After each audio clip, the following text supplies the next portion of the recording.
For this video mga Trimoto, tayo magpapalit ng rear cable brake number 1 ng ating Suzuki Birdman. Naputol kasi ito mga Trimoto.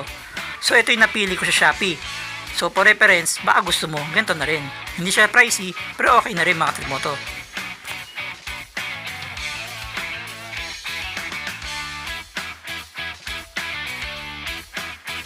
So pupunta na tayo ng Boss Motor Shop upang ipakabit ang ating rear cable number 1. Dito lang yan sa Western Bulgutan, Taguig City.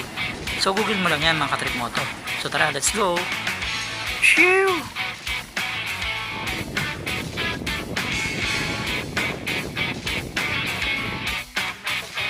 Dito, sinimulan na yung Pops Anjo Nasino na baklasin ang harap natin sa Suzuki Birdman 125. Medyo matrabaho pala ito mga Trimoto, kahit rear cable number 1 lang ang papalitan. So kailangan, expert talagang gagawin ito mga Trimoto. Diyan may red label ang ating bagong brake cable number 1 mga Trimoto. So ibabalik na rin ni Pops Anjo Nasino ating front fairing. So ito, patapos na siya mga Trimoto.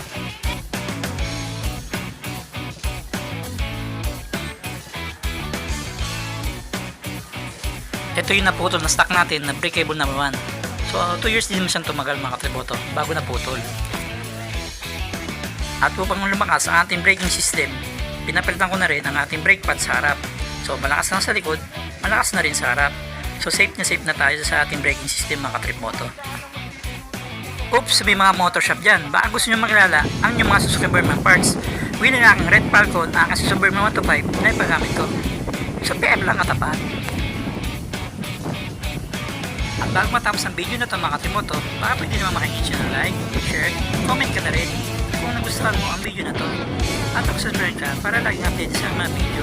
Send ka na rin ng stars. So, thank you for watching mga Trimoto. Next time ulit. Bye!